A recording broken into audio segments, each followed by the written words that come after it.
The night had a way of making ordinary places feel sinister.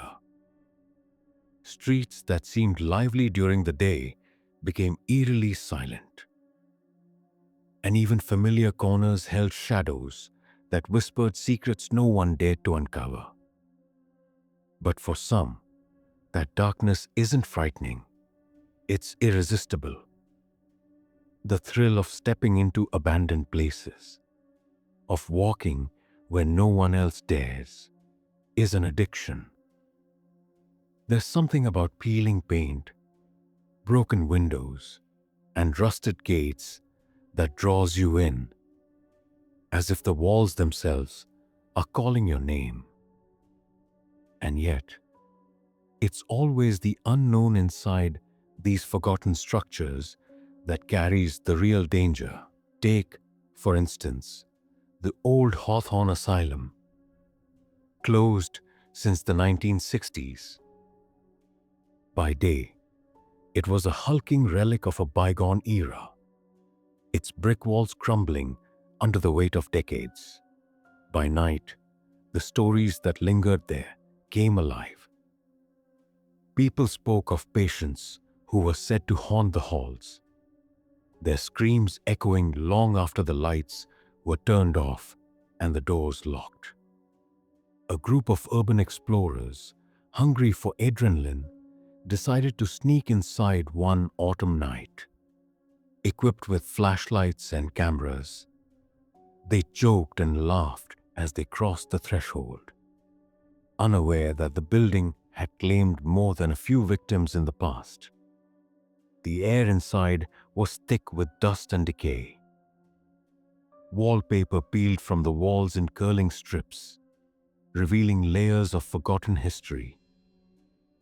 Rusted wheelchairs and broken hospital beds were strewn across the halls like the remnants of some macabre theater set. One explorer, a young man named Lucas, felt an immediate chill as they reached the third floor.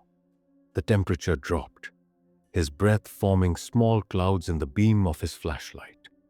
He wasn't sure if it was fear or just the cold, but his instincts told him to pay attention. And then came the first sound, a faint whisper so soft that it could have been the wind, or so he hoped. They continued, trying to rationalize the noises. "It's just the building settling," one of them said, attempting bravado. But then, a door at the end of the hall slammed shut with a force that made them all jump. No one had touched it. The sound echoed like a gunshot, bouncing off the walls and making their hearts pound. For the first time, their laughter faded into tense silence. Lucas suggested they split up, a decision that, in hindsight, they would all regret. As he entered a small room at the end of the corridor, the flashlight flickered. Shadows danced across the walls in ways that made no sense. On the floor lay scattered papers, old patient records, faded and brittle. But one sheet seemed fresh, as if it had been dropped moments before. Lucas picked it up, and the handwriting on it made him freeze. A single sentence, repeated over and over, read, "Do not leave. They will follow." His pulse raced. He wanted to leave immediately, but the others were still in the hall, oblivious to what he had found. And then he heard it, a scraping sound, like nails on metal coming from the ceiling above. Meanwhile, across the building, his friends were experiencing their own encounters. Shadows darted just outside the edges of their flashlights. A chair moved on its own, scraping across the wooden floor. The faint smell of something rotten filled the air, though they couldn't pinpoint its source. One explorer, Maria, felt something brush against her arm. When she turned, there was nothing there. Fear had taken hold now. The adrenaline that had made the night exciting was twisting into pure terror. The explorers regrouped, deciding to leave together. But as they turned to retrace their steps, the hallways seemed to shift. Doors that had been open were now closed. Corridors stretched longer than before, twisting in impossible ways. They called out to each other, their voices bouncing back distorted. Panic set in. Lucas tried to remember the way they had entered, but the building seemed almost alive, deliberately confusing, as if guiding them deeper into its grasp. Outside, the wind picked up, rattling the broken windows. From somewhere within the asylum came the sound of footsteps, slow and deliberate, approaching. The explorers ran, hearts hammering, until they reached the main entrance, only to find it locked. They pounded on the door, screaming, but it wouldn't budge. Then they heard a whisper again, this time clear and deliberate. "You shouldn't have come." The fear was tangible now, a physical weight pressing on their chests. They were trapped. And then, as quickly as it had appeared, the building seemed to release them. A side door, previously unnoticed, swung open, and they bolted into the night, gasping and trembling. They didn't stop running until they reached their cars. Driving away, the lights of the city never looked so comforting. But even days later, the memory of the whispers, the moving shadows, and the cold, oppressive air haunted them. Some swore they heard faint footsteps outside their windows at night, reminders that some places never forget. Contrast this with another abandoned site, the old Maplewood factory. Unlike the asylum, it was not known for hauntings or dark history. Instead, it was famous for its sheer size and the eerie silence of its halls. To an explorer, the factory represented opportunity. Miles of empty space, machines frozen mid-motion, conveyor belts still rusted in place.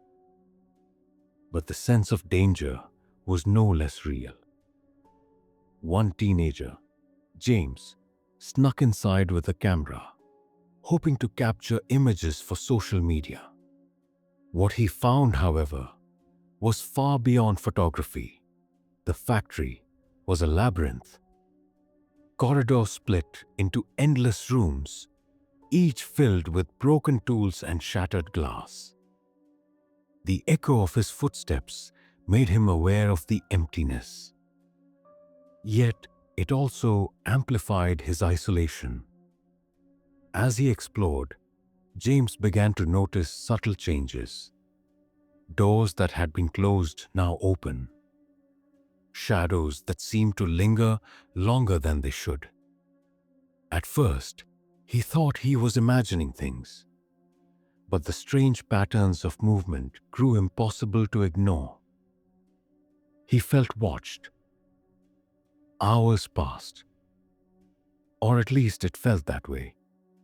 The factory's silence was broken only by distant clangs and the occasional creak of the buildings settling. James found a large central room filled with old machinery, the shadows creating shapes that looked almost human. Then came the sound, a low hum, rhythmic, like a chant. James froze. The hum grew louder, and he realized it wasn't the building at all. Something was inside, moving. Heart racing, he decided to leave. But the exit seemed farther away, the paths twisting in ways that defied logic. Suddenly, a figure appeared at the far end of the room, only partially visible through the haze of dust. It didn't move like a person. Not quite. Its limbs were awkward, almost broken, and it tilted its head unnaturally. James stumbled backward, tripping over a fallen beam. The figure advanced, silent except for the faint echo of its steps. Adrenaline took over, and he ran, not caring where he went. The labyrinth of the factory seemed endless, corridors repeating like a hall of mirrors. Every turn led to another identical passage, as if the building itself was trying to trap him. Eventually, he found an old fire exit and escaped into the cool night air, gasping for breath. He never returned, and the photographs he took showed only empty rooms. But in every frame, there was a faint, blurry shape at the edge of the shot, always watching, always waiting. James learned the hard way that some abandoned places carry histories beyond the visible, histories that insist on following those who dare to intrude. It's a pattern that repeats across the world, from empty hospitals and schools to factories, amusement parks, and even houses left to rot in the countryside. There's a dark allure in abandoned places. They are not merely buildings. They are vessels of memory, fear, and sometimes malevolence. For the brave or foolish who venture inside, the thrill is undeniable, but so is the risk. The walls may whisper, the shadows may move, and the air may grow impossibly cold. Sometimes, it's just the mind playing tricks. Other times, it's something else entirely. And for those who stay too long, who push curiosity beyond caution, the stories almost always end the same way, with regret. Not every abandoned place is famous. And sometimes, the most terrifying encounters happen in locations no one ever talks about. Take the case of the old Willow Creek School, a building that had been closed for nearly 30 years. It wasn't large, just a simple brick structure with a small playground out front.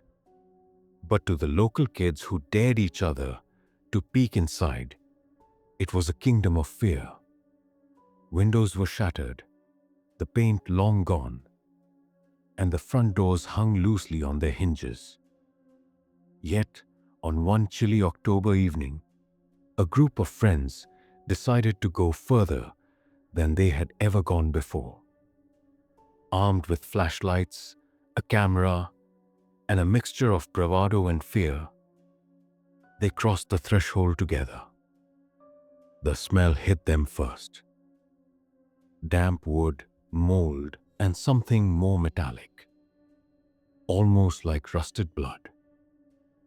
The main hallway stretched ahead, dark and narrow. Lockers lining the walls, doors to classrooms slightly ajar. Their footsteps echoed in the empty corridors. One of the friends, Clara, shivered. There was something about the way the darkness pressed down, almost tangible, that made her heart race. She kept her flashlight steady, scanning each doorway, but the beam barely penetrated the gloom. At first, they explored cautiously, joking about ghosts and hauntings. But the atmosphere was heavy, the kind of silence that doesn't encourage laughter. As they entered a classroom, the floorboards groaned under their weight, each sound amplified in the empty space. Old desks were overturned, papers scattered like frozen memories of past lessons. But then, Clara noticed something odd. The chalkboard had fresh writing on it. Big letters scrawled in white chalk. Read, "Leave now or stay forever." She blinked, convinced someone had slipped inside ahead of them. But when she turned, there was no one. Unease settled over the group, subtle at first, but growing by the minute. Every shadow seemed to stretch unnaturally, and the dark corners of the classrooms appeared to pulse, like the building itself was alive. A sudden loud bang came from the gymnasium, making all of them jump. It sounded like someone had slammed a door, but the building's doors were tightly chained long ago. The fear shifted from curiosity to alarm. Lucas, the self-appointed leader, tried to rationalize. The building was old. The wind could make strange noises. But even he couldn't ignore the faint sound of footsteps following them as they moved. They decided to stick together, moving cautiously down the hallway. But as they passed the old library, they heard whispers, soft and almost melodic, coming from the far corner of the room. "Did you hear that?" Clara whispered, voice trembling. They stopped, straining to listen. The whispers grew louder, forming words they could almost understand. "Do not leave. Do not leave." Fear clamped around their chests like iron bands. One friend, Marco, tried to laugh it off, but his voice shook, betraying him. Something wasn't right, and they all knew it. Curiosity battled with fear, and against better judgment, they stepped into the library. Rows of decaying books lined the shelves, some fallen to the floor in dusty heaps. Their flashlights flickered across the titles, but none seemed relevant, until Clara's beam fell on a book lying open on the floor. The pages were blank, except for a single line that appeared to be freshly written. "The walls see everything." At that moment, the temperature dropped sharply. Their breath turned to mist in the beam of the flashlight. A low groan reverberated through the room, like the building was settling or complaining. The whispers grew insistent, circling around them, though they could see no one. Shadows moved where there should have been none. The group pressed close together, moving quickly toward the exit. But the front door seemed impossibly far away, like the corridors had elongated overnight. A window suddenly slammed shut behind them, sending a sharp gust of cold air into the hallway. Panic took hold. Clara stumbled over a fallen chair and landed hard on the floor. When she looked up, she thought she saw figures in the windows. Tall, thin silhouettes watching her, unmoving yet terrifyingly alive. They finally reached what appeared to be an emergency exit, only to find it locked. It had never been locked before, and yet now, It was bolted shut, immovable. The whispers intensified, now forming phrases that chilled them to the bone. Stay, stay, stay. Marco, trembling, banged on the door, screaming for anyone, anything, to hear them. The sound that came back was not human. It was a shrill, echoing scream, as if the building itself was angry at their intrusion. They huddled together, hearts hammering, until a strange, suffocating calm fell over the room. It was a silence so heavy it felt alive, pressing down on them. Then, as suddenly as it had changed, the building released its hold. The doors swung open with an eerie creak, allowing them to stumble into the cold night air. They ran without looking back, adrenaline and terror fueling every step. Once outside, the normal sounds of the street, the rustle of leaves, distant cars, felt surreal, almost alien, compared to the suffocating oppression inside. None of them spoke as they left. Even days later, Clara could not shake the feeling that eyes followed her from dark corners, that the whispers had not truly ended. Contrast this with the Milltown Hospital, another abandoned location, though with a very different story.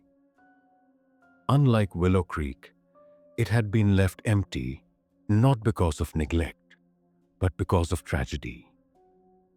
Decades ago, a fire had destroyed much of the East Wing, taking with it patients and staff. The ruins stood as jagged reminders of loss and danger. Urban explorers often visited, drawn not just by the thrill, but by curiosity about history. What they didn't expect was that even in daylight, Milltown Hospital could be a terrifying place.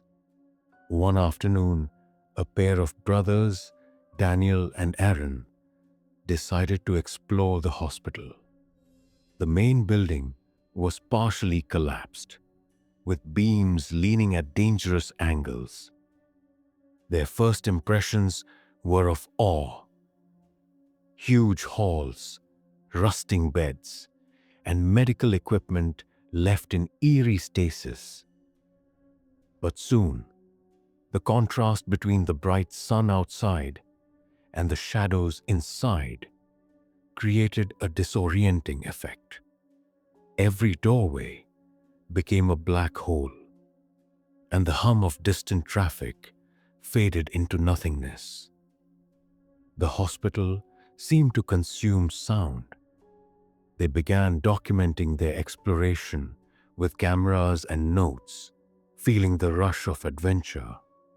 But soon, the thrill turned into unease.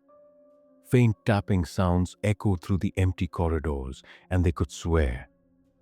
They saw movement in the corners of their eyes. It was subtle at first, a curtain fluttering, a shadow shifting. But soon, it became undeniable. Something, or someone, was moving alongside them. Daniel tried to rationalize. Perhaps animals, or the wind. Aaron wasn't convinced. As they moved deeper into the hospital, the smell changed. Acrid smoke lingered, though the fire had long since burned out. The air grew heavy and hard to breathe. A room on the second floor, untouched by the fire, seemed normal at first. But inside, they found messages scrawled on the walls, written in a shaky, almost desperate hand. "Don't go in the East Wing. They wait." Goosebumps rose on their arms. The east wing was where the fire had occurred. Yet the warnings were recent, not decades old. Despite fear, curiosity pushed them forward. They entered the east wing and were immediately struck by the heat, or at least the illusion of it. The walls radiated a sensation of discomfort, and shadows seemed to cling unnaturally. Then came the sounds, faint screams, whispers, the dragging of heavy objects. Their flashlights illuminated only broken beds and twisted metal. Yet the noises grew louder. They tried to retrace their steps, but the layout seemed to warp, corridors stretching longer than before. Panic set in. Eventually, they found a collapsed window and escaped into the sunlight. But the experience left a lasting mark. Aaron later described hearing faint tapping on his bedroom window at night, and Daniel felt cold fingers brush against his shoulder while alone in his apartment.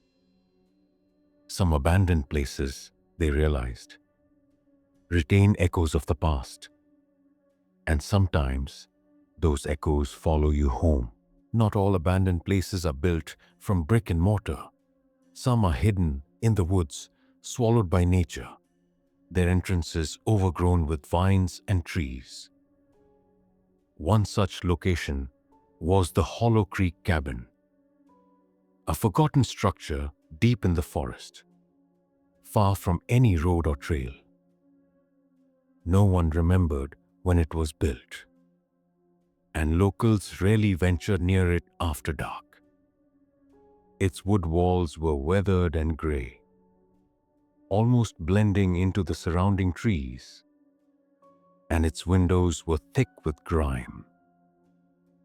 People whispered that those who stayed too long inside never came out the same. It was a cold, misty evening when a group of college students, armed with curiosity and cameras, decided to explore Hollow Creek Cabin. They laughed nervously as they pushed through dense undergrowth, but the laughter faded as the trees seemed to close in around them. By the time they reached the cabin, twilight had fallen, and their flashlights cut jagged beams through the fog. The front porch sagged, the boards splitting under even the lightest step. As they entered, the smell hit first: damp earth, rotting wood, and something faintly metallic. Inside, the cabin was small, with one main room and a tiny loft above. Dust lay thick on the floor, and broken furniture was scattered about, remnants of a life long abandoned. But the strangest thing was the silence. Not the kind of silence that allows focus or calm, but a suffocating, expectant quiet that made every creak of a floorboard feel like a shout. As they moved deeper, the temperature dropped suddenly, and the students could see their breath in the flashlight beams. Then came the first sound, a low, almost growling noise from the loft above. Daniel, the unofficial leader, tried to call out a joke to mask his fear, but the others were too tense. They climbed the narrow stairs to the loft, beams creaking under their weight. The room above was empty, yet every shadow seemed alive. Then, one of the students, Mia, pointed to a corner where the dust had been recently disturbed. Footprints, small and almost human, led from the corner to the center of the room, then vanished entirely. No one had been here recently. Or had they? The air felt heavier, and the sense of being watched intensified. Suddenly, the loft door slammed behind them. They spun, flashlights shaking, but no one was there. A whisper, barely audible, drifted through the room. "You shouldn't be here." Panic rose, but curiosity, that dangerous human trait, held them in place just long enough to notice something else.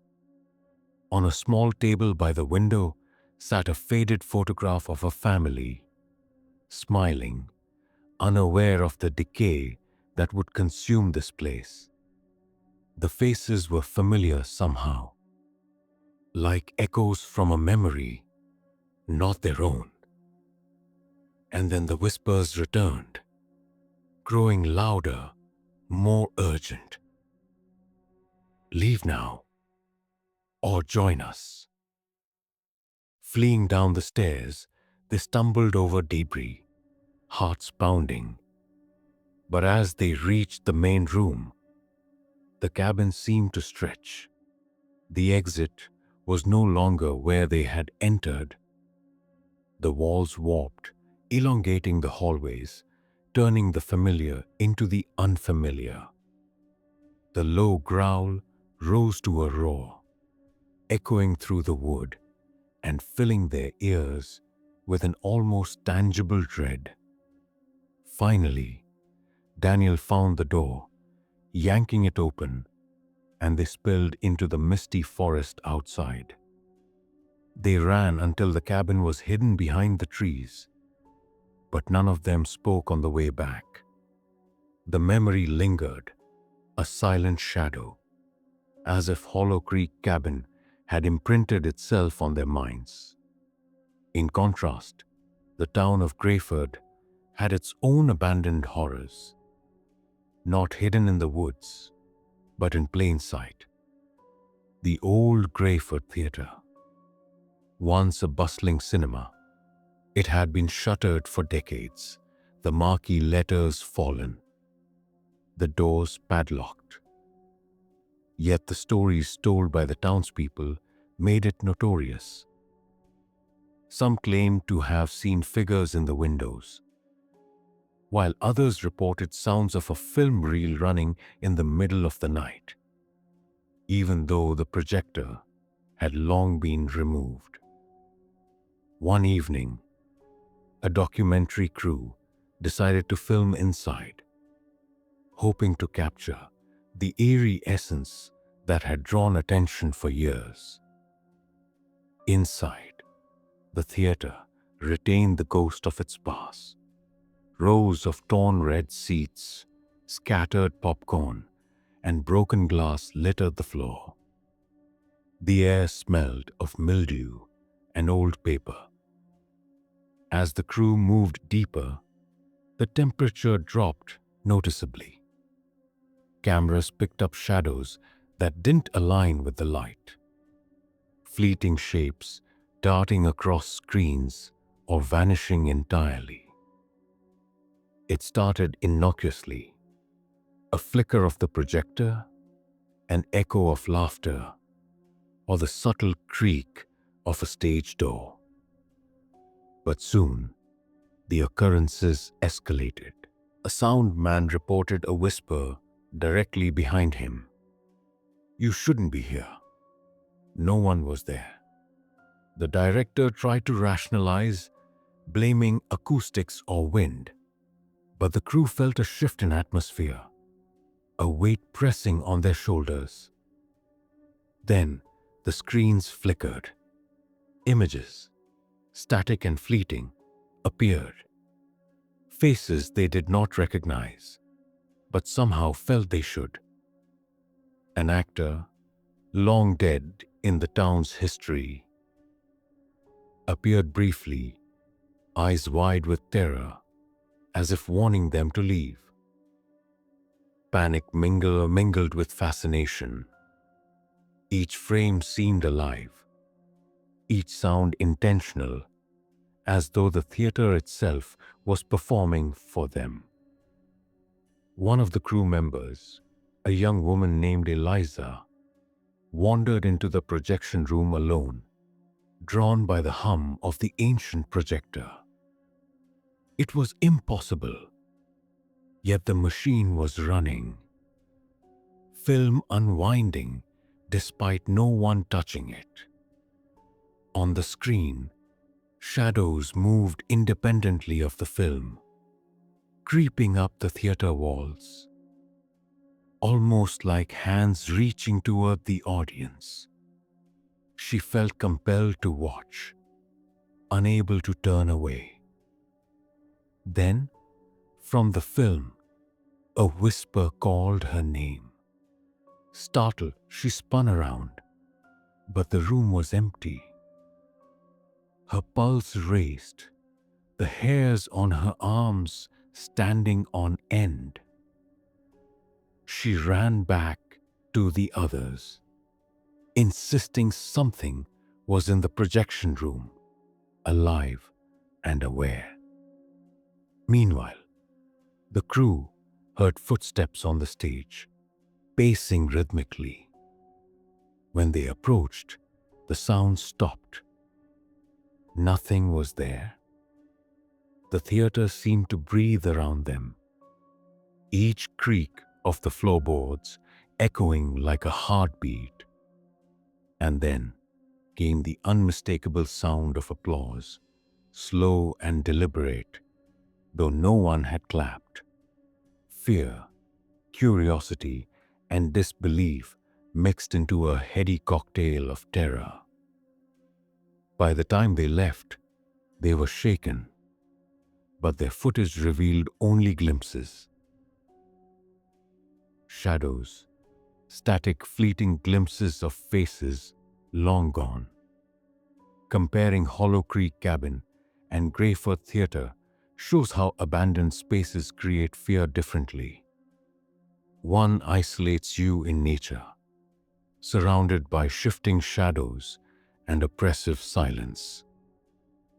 The other traps you in the relics of civilization, haunted by echoes of human activity and past tragedies. Both share a common thread: the feeling that the past is alive, that spaces remember those who enter, and sometimes they leave marks on the living. But even mundane locations, places overlooked by history, can hide stories that chill the bone. The abandoned Riverside Mall, for instance, had been left to decay for nearly 20 years. Once a hub of commerce and social life, it became a hollow shell where sunlight barely penetrated the glass roof. A group of amateur explorers entered one afternoon, expecting dust and broken storefronts. They found something entirely different. The faint smell of perfume in the air, music that seemed to drift from nowhere, and the occasional glimpse of movement among the shadows. As they walked the cracked tile floors, mannequins in broken storefronts seemed to follow their movements with glassy eyes. The escalators groaned as if carrying invisible passengers, and the empty food court echoed with laughter and chatter, fading abruptly when they tried to locate the source. The group pressed on, cameras rolling, but unease thickened with every step.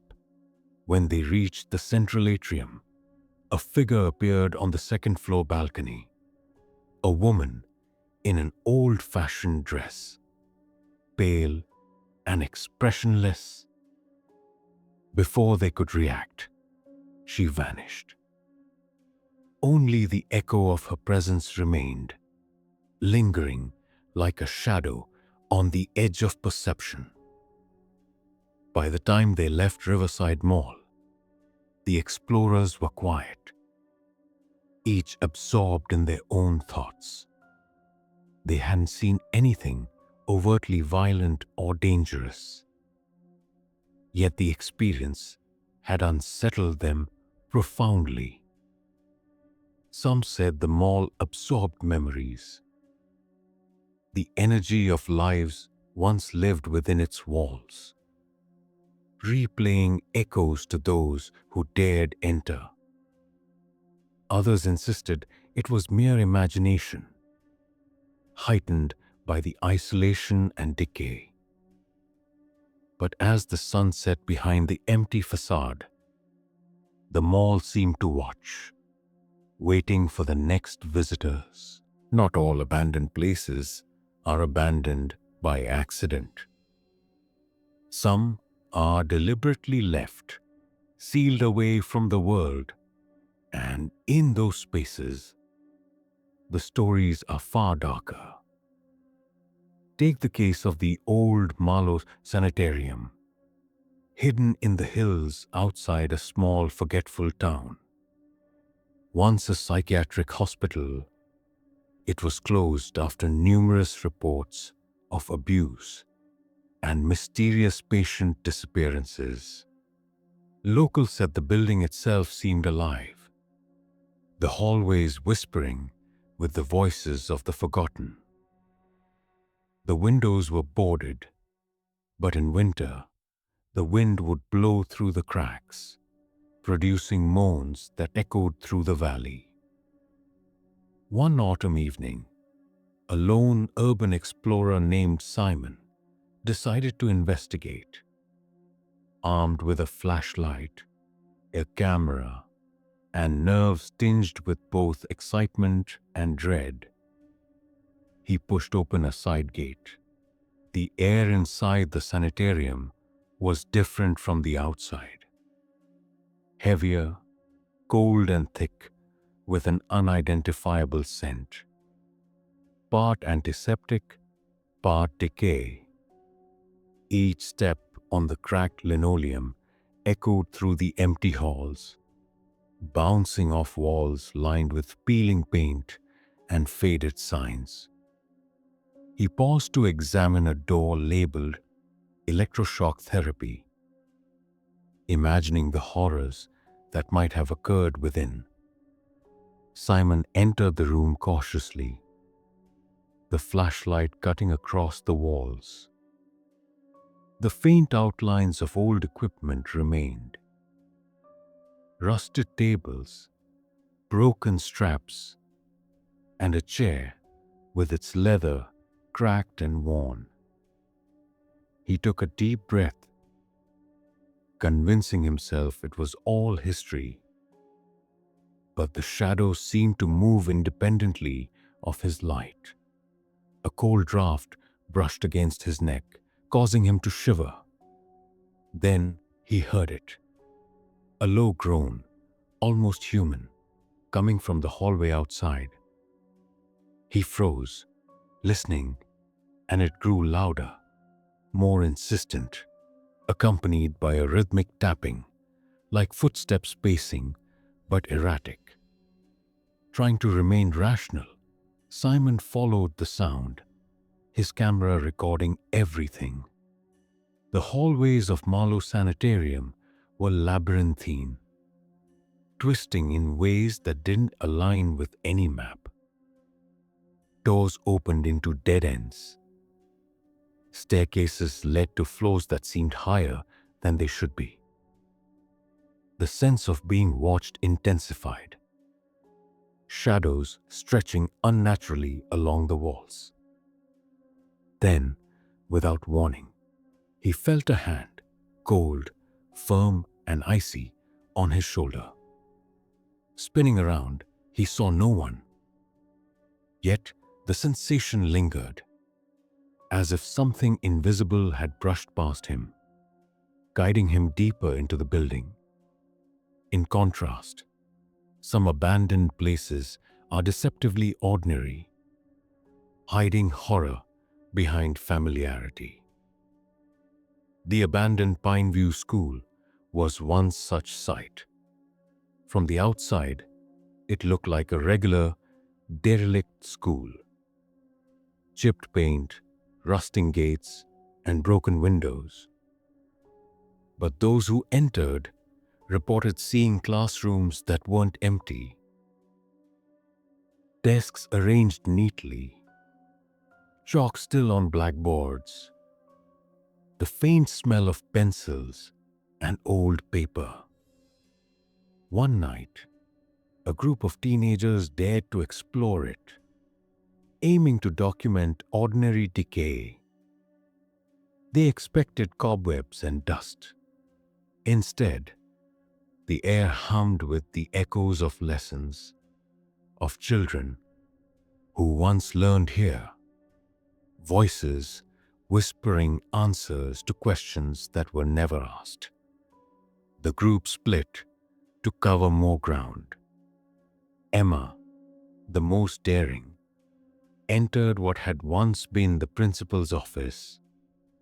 Papers lay strewn across the floor, yet some seemed freshly moved, as if the room itself were arranging its memories.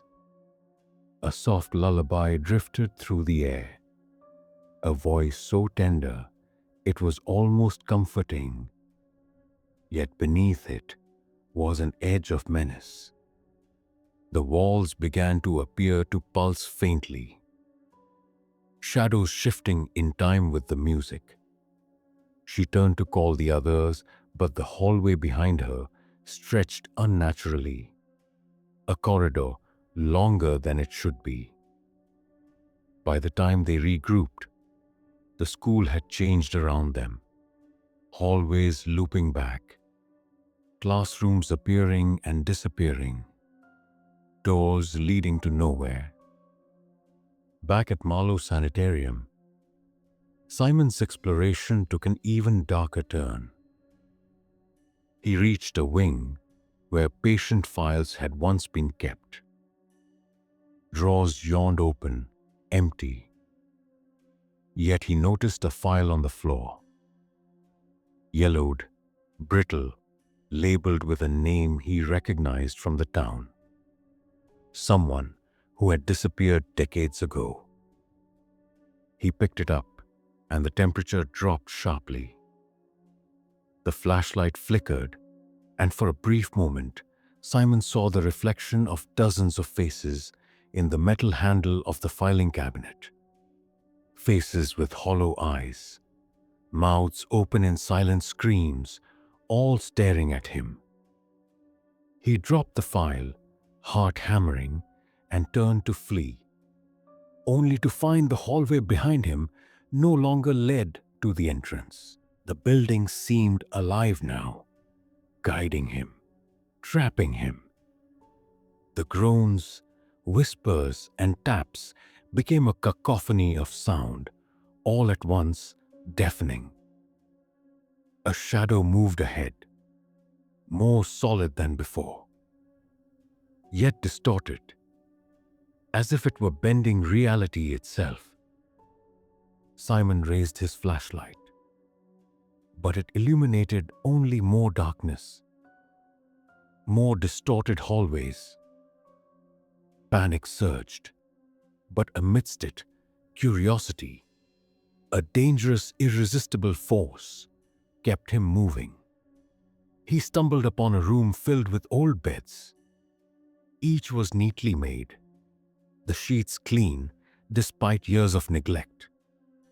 And lying across the center bed was a figure, pale, eyes wide, unblinking, staring straight at him.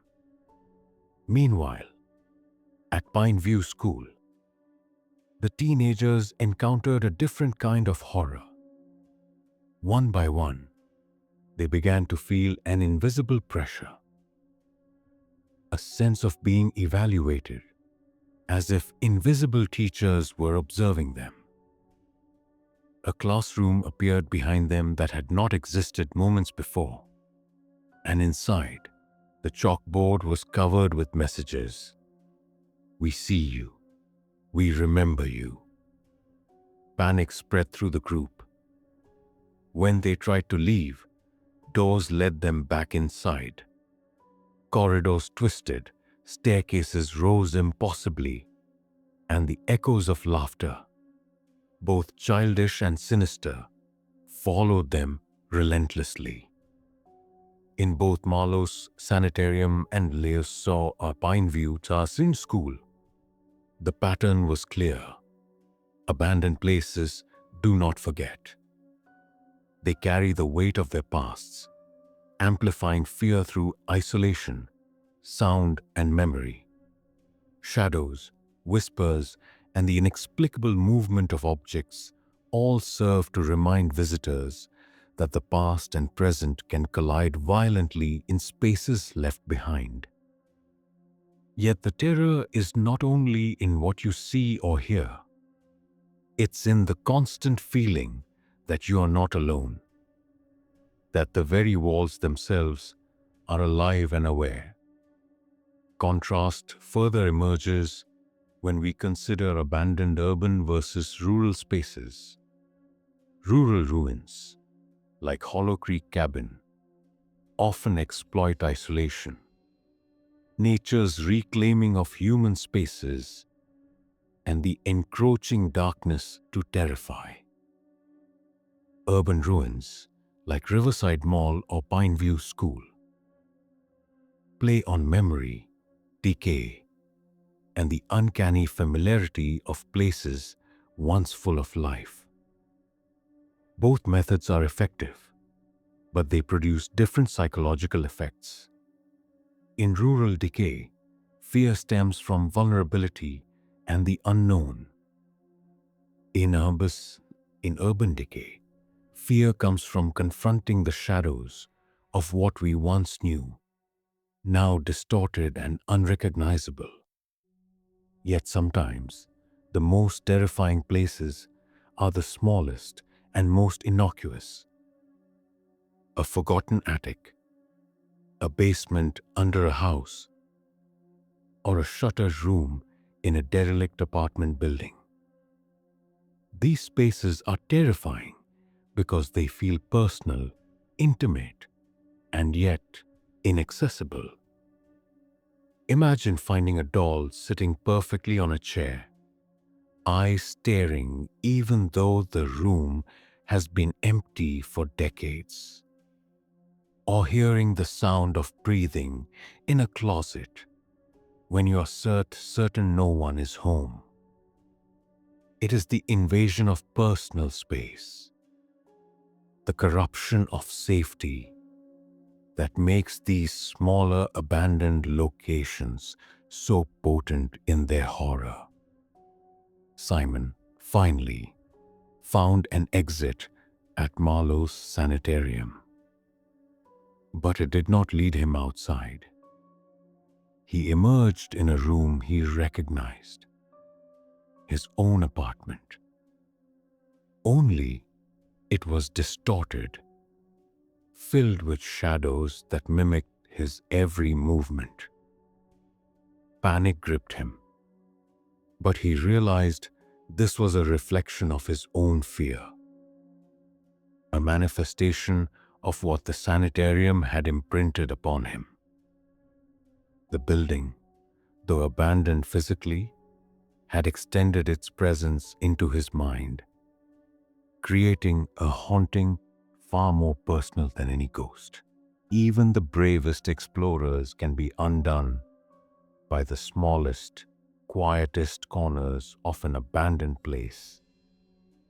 The air seems heavier there, almost viscous, and every creak or groan of the building sounds magnified. In a forgotten attic of an old farmhouse, a single rocking chair moved on its own, swaying gently though no wind entered. In an empty subway station, the faint echo of a child's laughter bounced endlessly off the walls. These moments are fleeting, almost imperceptible, but they linger in the mind long after the visit ends. It's not always about what you see, It's about what you feel, the sudden chill, the inexplicable whisper, the unnerving sensation of being watched. Abandoned places hold on to their history, their secrets, and their memories. And sometimes they even hold on to you. When you step into the shadows of the forgotten, you never truly leave.